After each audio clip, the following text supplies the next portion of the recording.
Good evening, everybody. It's myself, Yemi, chatting with boxing Yemi Babatundi, and here with Hall of Fame promoter, boxing manager, KellieMaloney. You good, Kellie? How are you today? I'm very well, thank you. Okay, thanks for the opportunity. I'm a bit starstruck now.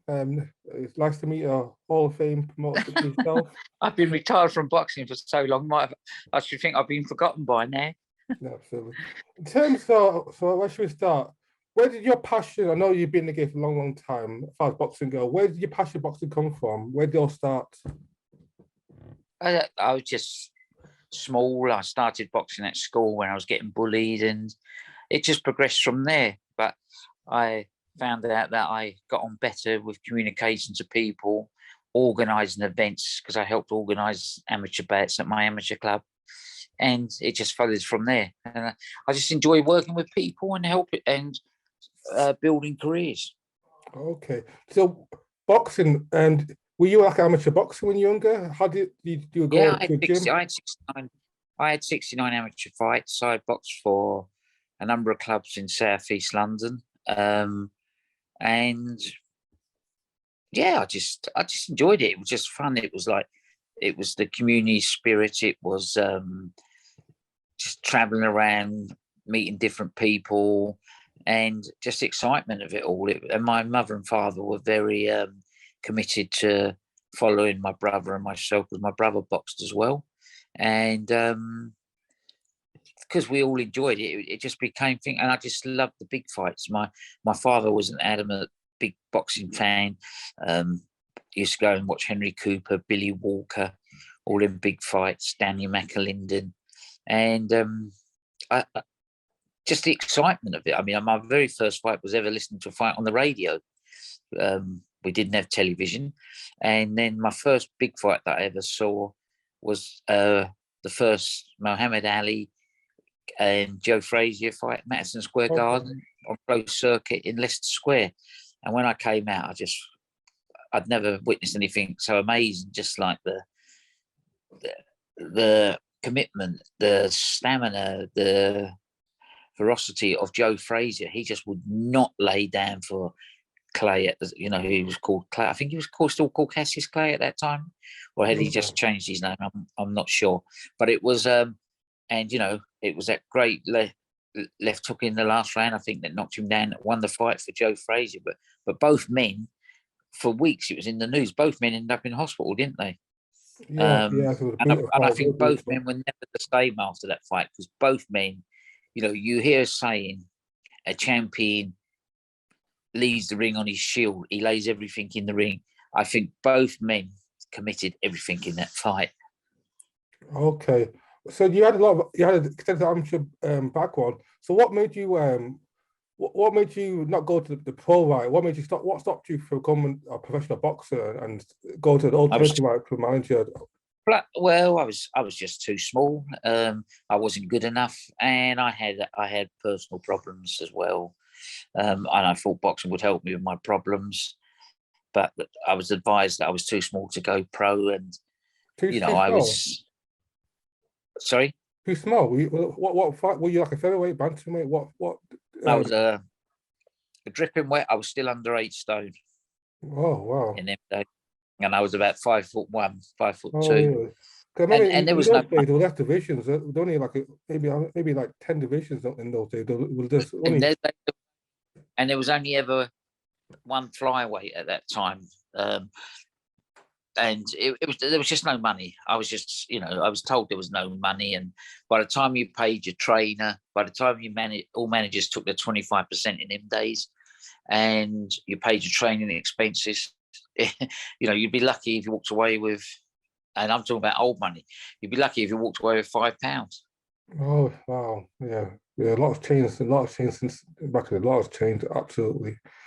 So what made you understand? So what gave you the inspiration to become a boxing manager / promoter?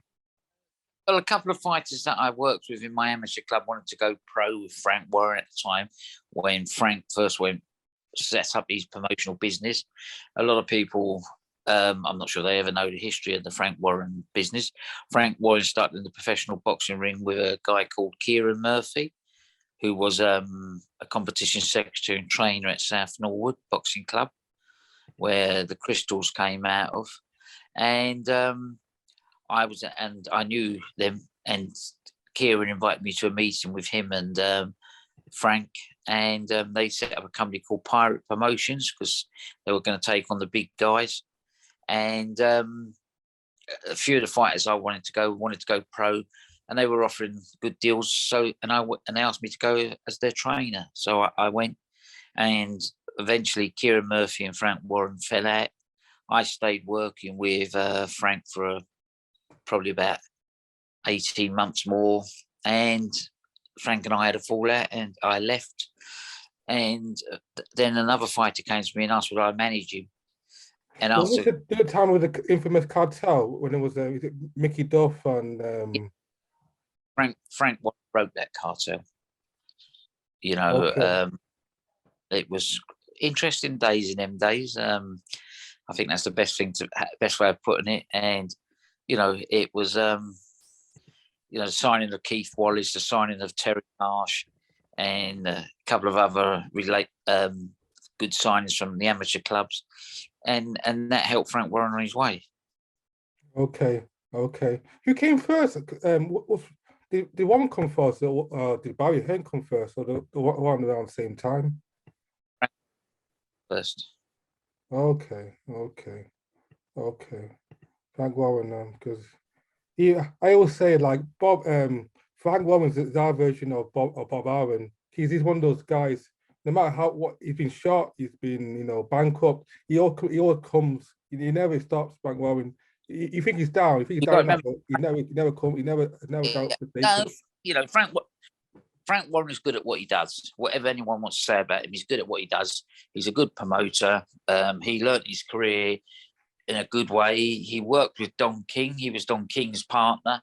So he learned a lot because Don King was one of the best promoters. I believe was one of the best promoters of his time. Absolutely. You still there, Kellie? I can't see your camera. Yes. So someone's trying to phone me. I have to try and get rid. Oh, that's right. I got rid of them there. Hello. Yeah, I can see you now. You were saying about Frank? No, Frank Warren. You know, he learnt his career in a very tough market, and he partnered up with Don King at one time, and him and Don King, you know, really made a big difference in British boxing. And then Frank and Don King parted their ways, and Frank became the strongest promoter in Britain. Absolutely. And in terms of who was your? I understand. Obviously, you're known for Lex Lewis. Lex Lewis is what is all-time British great. Who are the other fighters that you worked with prior to Lewis? Well, I worked with. I promoted the Michael Watson Nigel Benn fight in the Finsbury Park tent. Okay. I've done a couple. At that time, I was working with a guy called Ambrose Mendy. And we built some fighters up there. Eventually, I left and signed Lennox Lewis, and my career really took off from then, I suppose. And then I had great signings like Paul Ingalls signed with me, Scott Harrison, who went on to become world champions. John Ruiz, I worked with me. The Beast from the East, I was the one who was the first English promoter to bring him into the UK. I actually gave him the name of the Beast from the East. I worked with some great fighters and had a great career. So I can't, but everyone associates me with Lennox Lewis. But, I also was helped, I made David Hayes' first world title fight at cruiserweight with Don King. In France. Is this the Carl Thompson fight? No, he fought a French fighter. John McCormack. Oh, okay. I can't. I can't remember the name. I'm terrible with names. I think it was John McCormack. That's when he became champion. Yeah, it was an interesting fight because again it renewed my sort of battles with Don King for a little while. But I mean, and there's fighters that never like Rendell Munro, when he joined me, he was a journeyman fighter, and we got him all the way to #1 in the WBC, and he fought for the world's super bantamweight title. There was Julius Francis, who had never had an amateur career, had about 6 amateur fights. He won the British heavyweight title and won the Lonsdale belt outright. There was James Obola, who was a couple of other promoters, never won anything, then joined me, won the WBC international title and became British heavyweight champion. I've had a very interesting career. If you look through my record, you'll see the number of European, Commonwealth and British champions that came through my stable. And you have to remember, I wasn't one of the big promoters. It was just my operation on my own.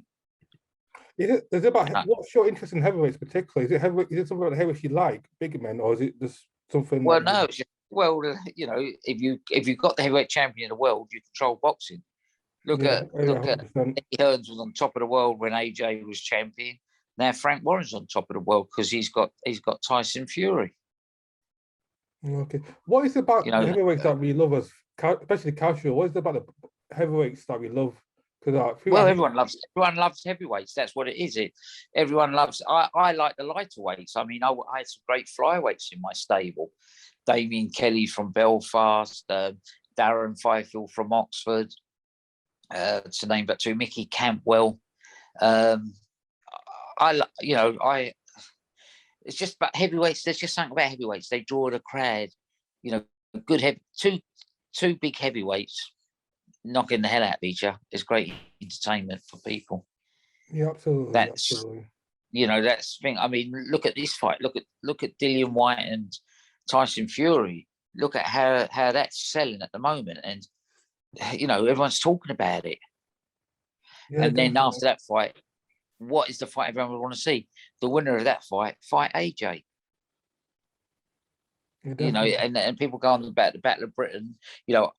You've got to remember, I made the first major Battle of Britain when I put Lennox Lewis in with Frank Bruno in Cardiff. Okay, that was definitely an all-time British clash between two great British fighters. Well, that was the first fight. That was the first fight where television paid £1 million for the rights fees. Was that on Sky Sports? Which network had that fight? Yeah, on Sky Sports. Yeah, Sky Sports. They wanted to do it. It's the first broke all records at the time. That we were paid £1 million for the rights for that, which was unbelievable in them days. Okay, absolutely. In terms of what was your first encounter with Lewis? How did you guys meet? Through some journalists, they put us in touch with each other. They told me about Lennox. I made some inquiries. I pursued him. He came to London, and after a few months of negotiations, to everyone's surprise, he signed with little Frank Maloney. He must have, he must have, because obviously Lewis was a Canadian, Olympic gold medalist. I'm guessing you must have had, Warren must have obviously offered him a good deal. So Don King and Don King, Bob Arum, everyone was after him. It was, I still sometimes pinch myself, think, what made him sign with me, and why was it such a great relationship for 12 years, but Lennox was an interesting character. He didn't want to go with an established promoter in the end, he told me. He wanted, his contract was quite unique. I think it laid the ground rules for some of the contracts that are now in place, giving boxers much more power in their own career instead of being dominated by and told what to do by managers and promoters. Absolutely. Yeah, one thing about Lewis, though, he's one of the few fighters that retired on top, retired heavyweight champion of the world, avenged all his losses. He's an extremely rich man, he's got hundreds of millions in the bank, and also he's healthy as well. Lennox was very clever, and his mother, he listened to his mother, he listened to the right people, but at the end of the day, Lennox had final say. If I said something he didn't like, he would tell me, and he would tell me, no, I want to go this way, and then we would discuss it and look at it. Then we may have a team meeting. It was a very interesting setup. It was, as you know, some boxers unfortunately retire either unhealthy or financially didn't tight. Obviously Mike Tyson with Bangkok, Holyfield, financially in turmoil. Ali, so many fighters, unfortunately, retired on top, even financially broke. They get, abused by promoters. They get, unfortunately, Muhammad Ali, Parkinson's disease. So many boxers, unfortunately, boxing is a very dirty game. And, Well, we've got to remember boxing. Boxing is probably the most brutal sport out there, and it's all about success. We all know and talk about champions, as you said, even the ones like, as you just mentioned, Ali, Chris Eubanks. Look at them; they end up with nothing, And we could go through, they've made fortunes, but they've lost fortunes because they don't get the right help, they don't get the right guidance. You can continuously go with Michael Spinks, Leon Spinks. It's sad, but what people also don't forget, what about the journeymen in boxing? Because without the journeymen, we don't have boxing. Yet none of them ever see the big money, and I don't know, it's a cruel sport. It's you've got to be at the top to get any benefit out of boxing. There's no point in being in the middle in boxing. You're either a journeyman and you commit yourself saying, right, I'm going to fight as much as I can, get paid for fighting the up and coming stars, and take some good money and put that away and save money. I've known a few journeymen that have done very well at boxing by saving their monies and investing it in businesses or buying properties. But the guys in the middle of the road who make British champion, I think they're the ones who don't really make much money. Yeah, absolutely. In terms of boxing, from me to now to where you started, what has changed about boxing? Obviously, there's more networks. There's obviously more promoters now. There's more ways to make money. What's the big differences? Because obviously, boxing, tremendously. Look, you're only as good as your boxers, and you're only as good as the TV contracts you've got. If you haven't got a TV contract, it's a brutal business. I remember Mickey Duff telling me one time when I said I want to be a boxing promoter, he said, "Why, do you want to make a small fortune?" I went, yeah. I said, "I'd like to." He said, "Well, you better start with a big one then, because you're just throwing money down the drain until you find a fighter." I mean, if I hadn't found Lennox Lewis, I don't know, I would never have survived. Lennox Lewis changed my whole life, changed my whole career, and gave me the chance to get TV contracts and good fighters to sign with me. If you look at, as you say, there's a lot of promoters out there, but how many of them are successful? Only a handful. Successful. Less than a handful. Frank Warren, Eddie Hearns, and there's a few that I would say. It's like football, Liverpool and Manchester City. So that's Eddie Hearns and Frank Warren. Then you've got a few that's underneath there. You've got a few small TV contracts, a couple of shows coming out on Channel 5, a couple of other shows, lots of promote. But I was speaking to a promoter the other day, and he's in dire trouble, financial trouble, but he just won't give up because it's an illness. It's a disease. You get addicted and you just keep chasing, believing that you're going to get that fighter, you're going to get a contract. It's a passion, it's a way of life. It's something. I mean, you've got this new. I don't follow boxing a lot now, but I watch it sometimes as a casual fan, and I do watch some of Sky stuff because that's where I had my best contracts. And you got this new guy called Boxer. Or Ben Shalom. Yeah, Ben Shalom. He's got a chance of becoming a great promoter because he's backed by Sky. Yeah, definitely. Then you look at other fighters like down the road. You got who was around when I was around. Steve Woods, is it VIP Boxing? How long's he been in the game? He's never had a TV contract. There's other fighters in Steve Goodwin in London. There's what's the guy? There's Hobson, the Yorkshire promoter. Dennis Hobson. He's got his internet station, and that started off really well. But Fight Zone, one of those boxing apps. Something, but you notice that is like slowing down. It's not. That was once a week when it first started. So there must be things there, and I can't remember the black heavyweight, Steve. he used to box. He boxed for me a couple of times. Oh, who promotes up there in the Midlands? You know, these poor guys. They do it. They must do it because they love the game. It must be. They must have passion for it. Carl Greaves, another one. Absolutely. You know, there's so many. What's your take on the success of in my opinion, the boxing promoter, like people like Floyd Mayweather and Oscar De La Hoya, and now Canelo Alvarez, like boxers that become their own promoters and making doing very well. Well, you know, well they're unique characters. They know their worth and they can challenge the TV. Look, if you're a good fighter, Audley Housen tried it, but Audley failed. Yeah. I think Joe Calzaghe did it as well. I mean, Asia. So successful. I think Joe Calzaghe did it towards the end of his career as well. Joe Calzaghe. Who? I think Joe Calzaghe. Yeah, I'm not sure. Joe, I mean, Joe was a great fighter. Another one who retired undefeated and got out with all his marbles in place. But you look at it. I mean, look at Ricky Hatton. He's in boxing, but once a former world champion, one of Britain's most favourite fighters.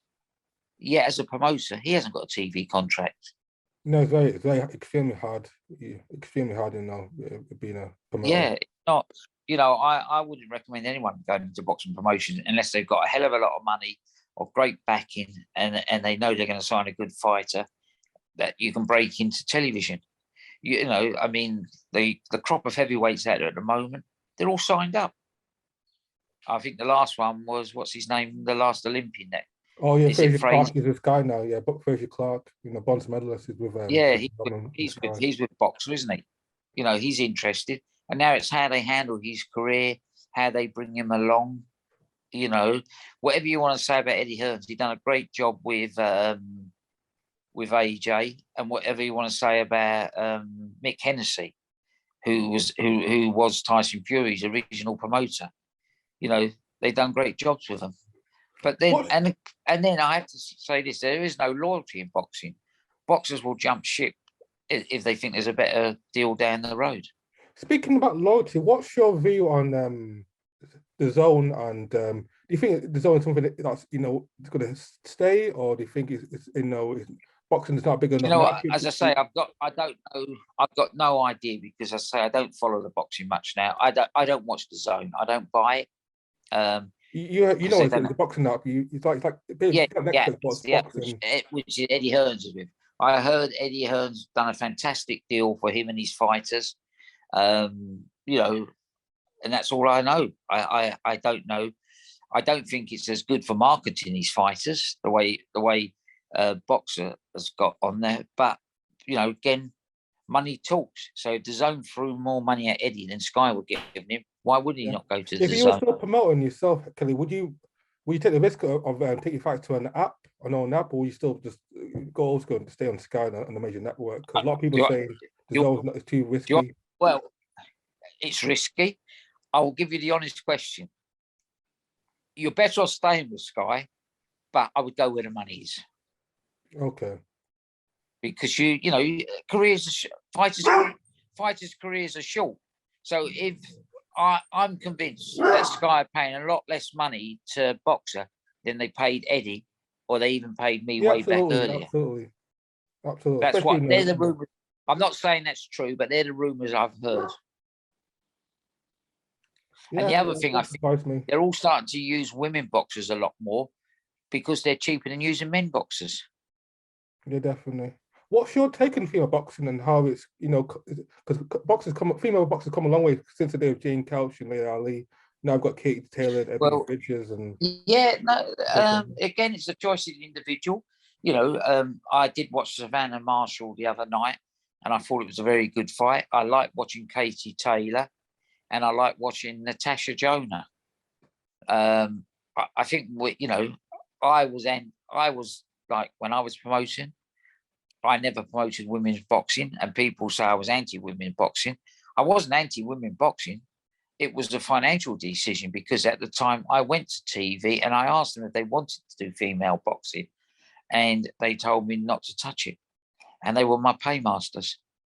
Yeah, Now they unfortunately, there's now, no money. There simply is no money for boxing in yeah, those now they've competitions. changed. Now they've changed their tune. You know, now they're top and bills with women boxers, and maybe that's because they're paying less money. I don't know, but a woman boxer should get the same as a guy boxer because she has to train the same. She has to pay the same money. They pay the same licensing fees. So why should they be underpaid compared to men? People will say that, but I thought people say that, but there's no female superstars. There's no the commercial's still not the same as male boxers. There's not a female version of AJ or a female version of Tyson Fury that's drawing big crowds. No, you're wrong. Katie Taylor is the biggest sporting star in Ireland. Conor McGregor though, more bigger than Conor McGregor. Well, in boxing, I would imagine Katie Taylor gets paid very good money. She may be an exception to the rule, like you always get one exception. Savannah Marshall is developing under Peter Fury into a very good fighter. You know, she's going to fight that American girl, which Yeah, will be that should be a super women's fight. So again, you know, I'd like to know what they get paid, but well, I wouldn't like to know, but I'd hope to think they're getting paid as much as, you know, good middleweight, because that's going to be a mega fight on Sky, isn't it? If when they sign it. Yeah, but potentially could be a pay-per-view. Could be the first ever female boxing fight in pay-per-view. That fight, the undisputed. Well, that would be interesting market to see how a woman fighter does pay-per-view, top of the bill with an all-woman card. That would be a very interesting market. Yeah, absolutely. I'll definitely. But who will be the first TV? Who would be the first TV company to do that?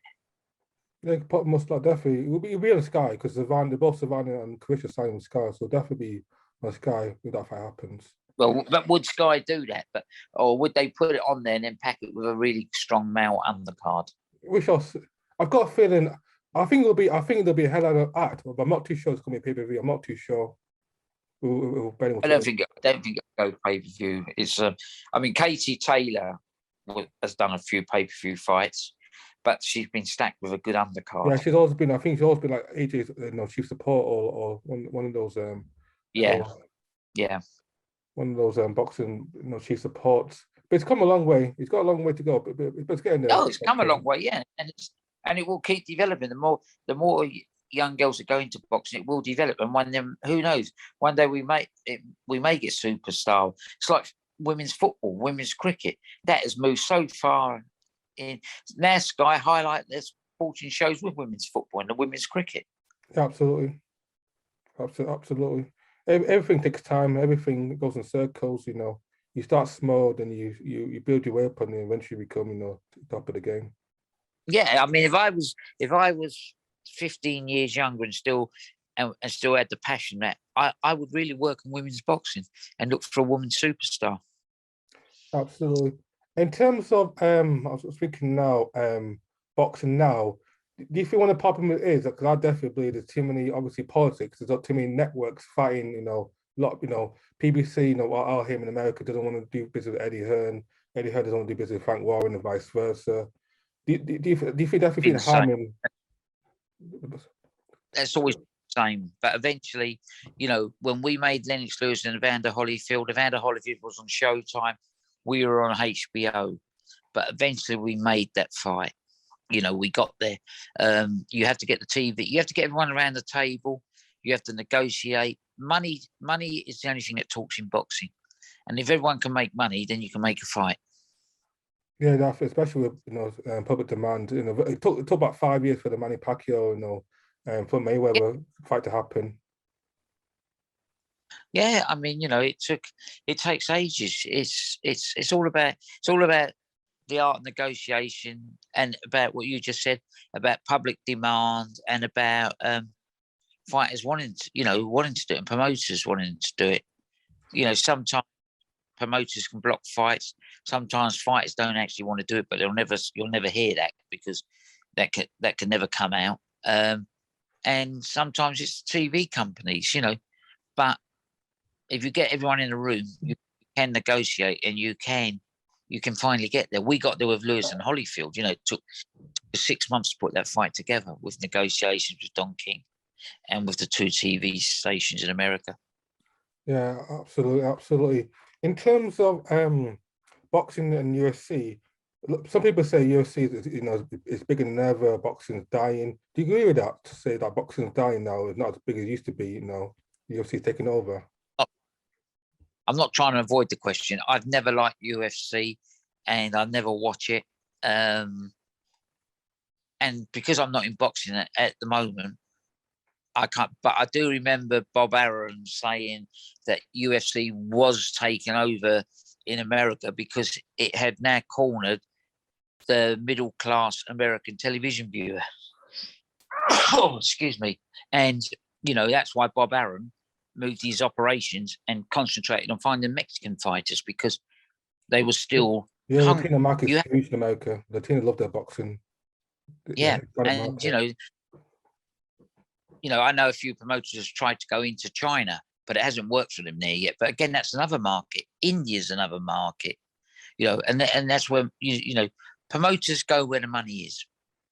Absolutely, absolutely, and hence why Bob Arum was keen to sign Tyson Fury, because boxing is huge in Britain at the moment, especially the heavyweights division.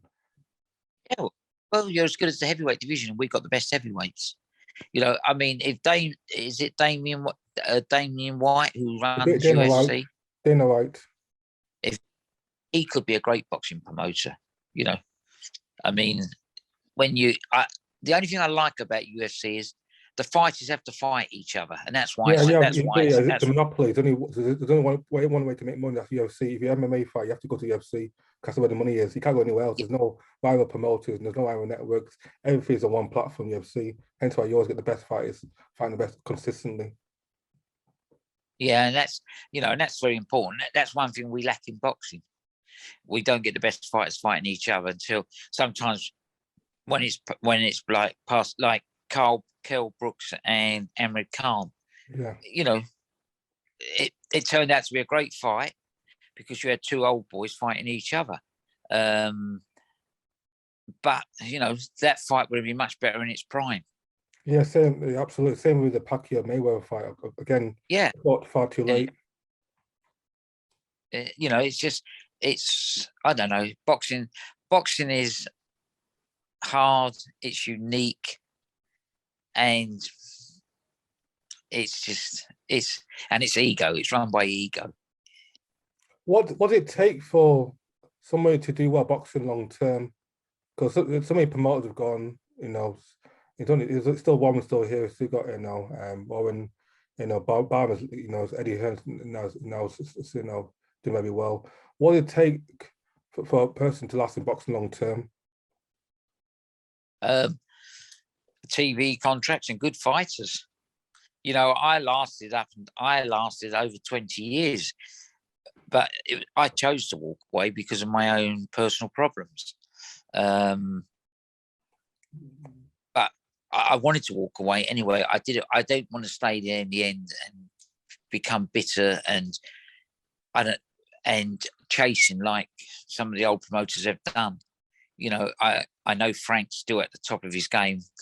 But Frank Warren's 70 now. Yeah. The diversion of Bob Arum, the UK Bob Arum, he's old geezer, but he won't give up. He won't never give up. Bob Arum, isn't it? Bob Arum's the front man, isn't he? Bob Arum's business is run by his stepson Todd. Okay. Don King's still out there. It seems like these promoters, Barry Hearns walked away and handed it over to his son, who's turned out to be a reasonable promoter. Frank's is training his sons to take over the business. But for me, I just wanted to walk away in the end.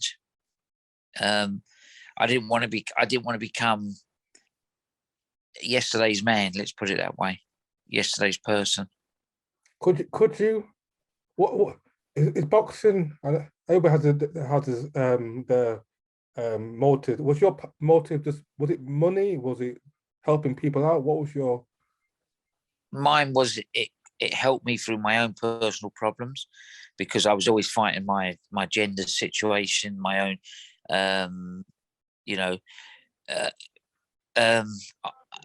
and the passion. I loved it. I actually loved boxing.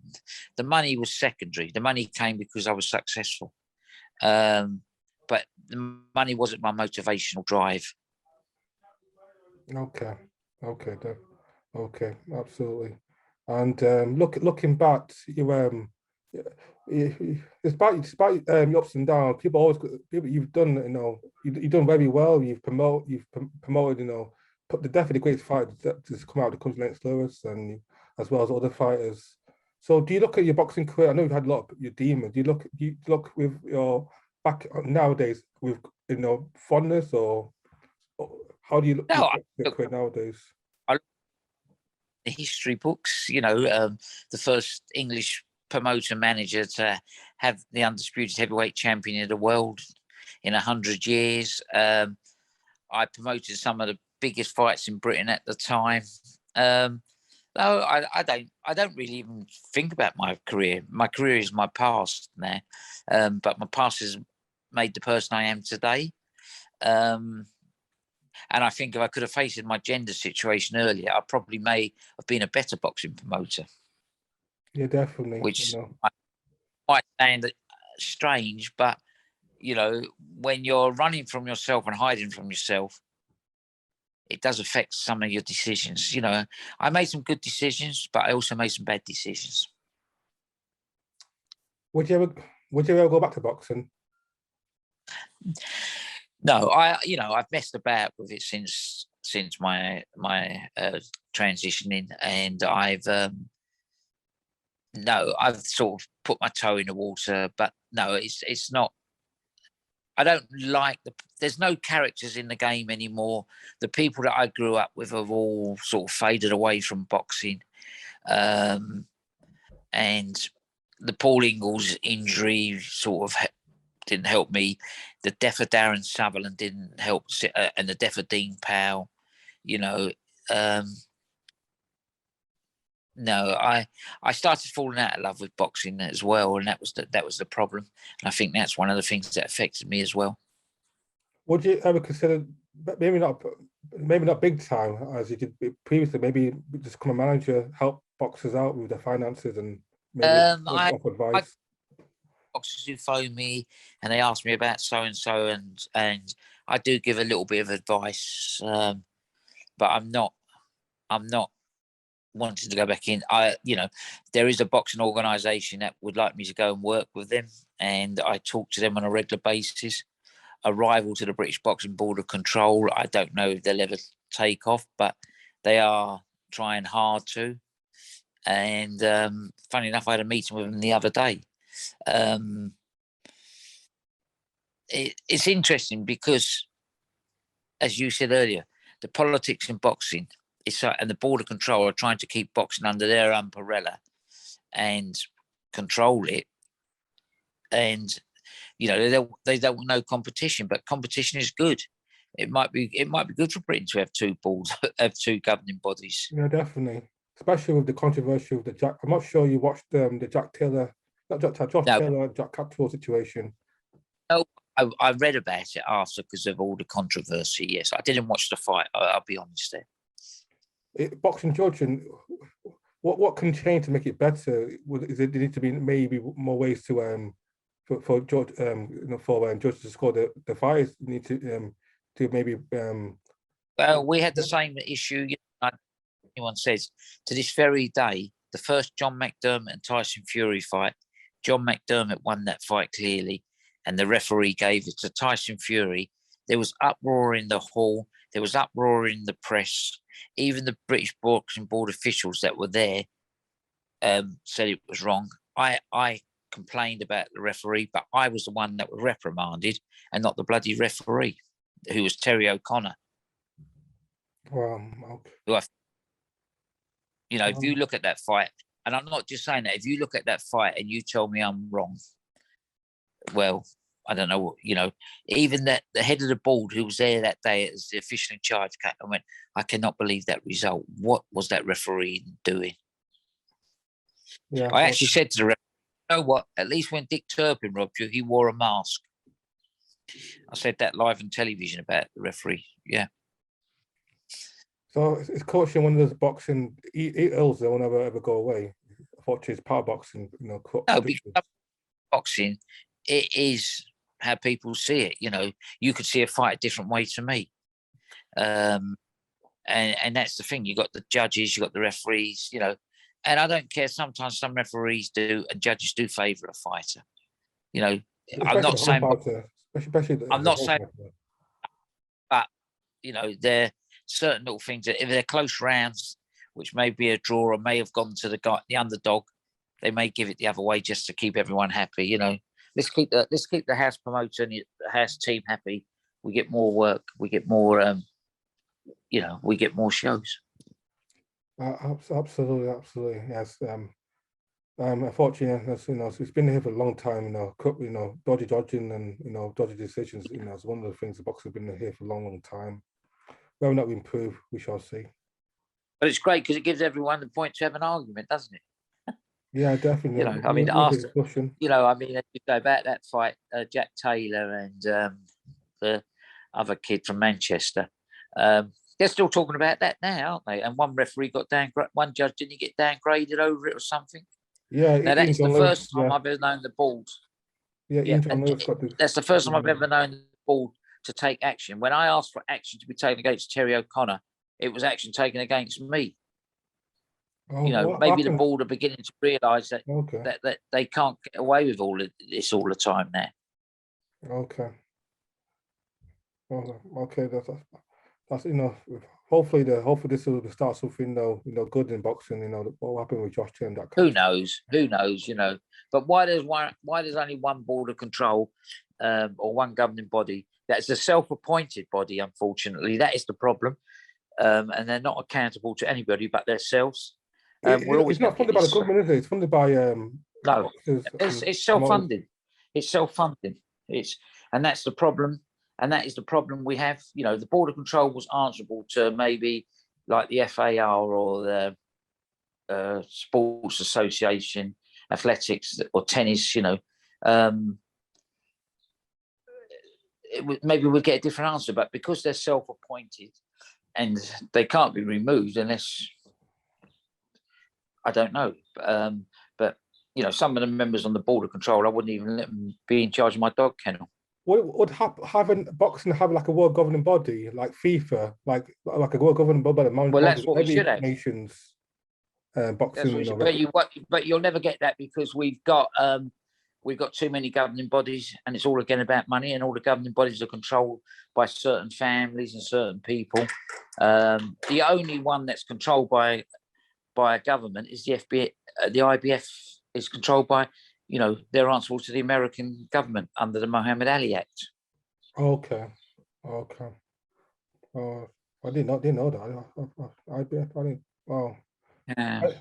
Hence why I think people say IBF tends to be the most legitimate of the boxing organizations. They tend to be, if a boxer is due a mandatory, the mandatory tends to get, their fight sooner than later with IBF, but other, especially WBA and WBC, they tend to. Well, you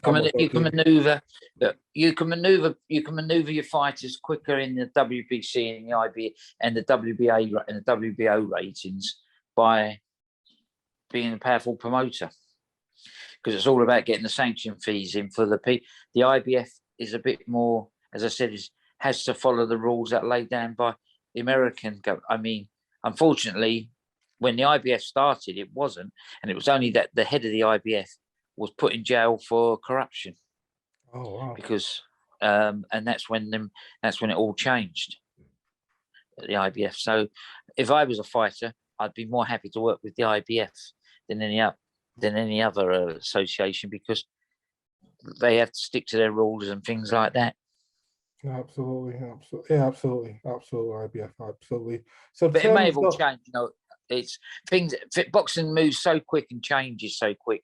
I honestly not up to date with it all. I'm just remembering stuff that when I was there. In terms of boxing, I've always been fascinated. What is that? Is like a special agreement? What will make the boxer superstar? How do you create like a Ricky Hatton or like Joshua or Tyson Fury or? Well, first they've got to be able to fight. Okay, that's the most important thing. They've got to be able to fight. They've got to have a bit of charisma, and they've got to have a bit of a following. Well, they build their following, and they got nowadays boxers. You don't have to be a great boxer. You just have to be a social media star. Yeah, definitely, absolutely. And Oh, you know, yeah. you're getting fights on YouTube that are not even licensed fights now, which are grossing more money than Oh, yeah. My professional. next question. What's your opinion about the YouTube thing? This Logan Paul, Jake Paul, KSI. What's your Again, opinion? I don't watch it, and I don't, I think it's a shame, because I think what boxers go through to get to where they are, and then you get these guys come along that are YouTubers, and you know, they make money, and they claim to be boxers when they're not. It's Personally, I don't mind YouTube. When it's YouTuber fighting another YouTuber, like let's say KSI fights, Jake Paul. I don't mind that. But when the professional fighters fighting YouTube, that's when it becomes ridiculous. When Mayweather fought, is it Logan Paul last year? For me, that was a circus. Like what is this a well, when fight? Mayweather fought when Mayweather fought Conor McGregor, that was a circus. And like unfortunately, like I said, money was everything. You could do anything. Yeah, and that's what it's all about. It's all about money, isn't it? And it's a shame. And when you look at boxers, and you think, God, he was a good fighter, but he never really got any chance. Yet then you get a guy like Logan Paul, who I don't even really know who Logan Paul is, to be honest, other than he's a YouTuber, can gross fortunes. Conor McGregor never had one pro fight, goes in the ring with Floyd Mayweather and walks away with millions. Yeah, I was saying There's to my much friend the more. other day, it's a funny thing nowadays. I was saying to my friend the other day, if I had 10 million Instagram followers, I could potentially have a fight with Anthony Joshua if I had 10 million Instagram followers. Yeah, I've got a big following. that's right. It's a shame, because I don't know. It's the way of the modern world, and that's why boxing has changed. And that's, Eddie Hearns went with the zone, and he does most of his work, media, press conferences, all on social media. It's the way the world is changing. Yeah, definitely. Especially, another thing is box journalism changes as well. A bit of Q Cassia, IFL TV, Michelle Joy Fels behind the clothes, all these YouTube boxing channels have now they become the new. Yeah, all coming up, and that's the way of the world. That's how it's got. You've got to go with that to succeed. I'm probably too old-fashioned to do all that. That's why I can never go back into boxing. Yeah, we got to be a social media. I'm very old school. I'm very old school. There's so much that I read about boxing, I hear about boxing now, and it makes me like think, oh, that would never happen in my day. But what I have to remember, times move on, things move on. I just realised you've got your own YouTube channel now. Is that true? I think I've seen some of your videos. Yeah, but I only put stuff up about my farm, man, and I actually do a little bit of talking about, because I'm interested in the Dillian Whyte and Tyson Fury fight. I'm interested in the way Dillian Whyte's behaving, and I'm just thinking, what is Frank Warren going to do? Because I knowing Frank, he will do something eventually. And it intrigues me. Will the fight happen? Won't it happen? And plus, my ex-trainer Harold Knight, who was the assistant trainer to Lennox Lewis, who I have a lot of time for, is Dillian Whyte's trainer, and that interests me, because you've got Harold White, who was a protege of Emmanuel Stewart, and you've got, what's his name in Tyson's camp, the trainer, Sugar Hill. Sugar Hill, Manny who also nephew, I think, nephew to Manny nephew of Emmanuel Stewart, but also trained under Emmanuel in the Kronk gym. So this fight could be about which trainer gets to work best tactics, which trainer has brought in the best training scheme, which trainer has made sure we've had the best sparring. The one thing about boxing is you can't cut corners. Yeah. And I find British fighters do cut corners in training. I'm not saying like Lewis never, and that's why he was always good. And I'm sure Harold Knight won't let Dillian cut corners. I'm sure Sugar won't let Tyson Fury cut corners. But it's going to be very interesting, because where will they find the sparring partners that will help them for Fury? But Fury might find it easier to get the sparring partners, that may help him develop a style to beat. What's your boxing prediction on Fury Dillian Whyte? My thing is, Fury for me is a better fight than White. if Fury is on his A game, I think he beats White late stoppage. But White can knock Fury out. It can do, but it's gonna be hard. I think Fury's that good of a fighter. It'd be hard, but the only way I can see Dillian White winning, Fury can't work for 3 minutes a round. Okay. If you look at Fury's fights, he doesn't work for 3 minutes a round. You have to, if I was training Dillian White, I would be making sure that he is so fit, so dedicated that he can work non-stop for 3 minutes a round and throw punches non-stop. Just keep throwing. It could be hard. There are certain fights that. Because White's not the best in I think the thing with White though, it does have the best energy. Slows down later rounds. That's what I mean. Well, so that's the only way he could beat Tyson Fury, if he can make him work for 3 minutes around, tire him out, and then catch him with a good punch.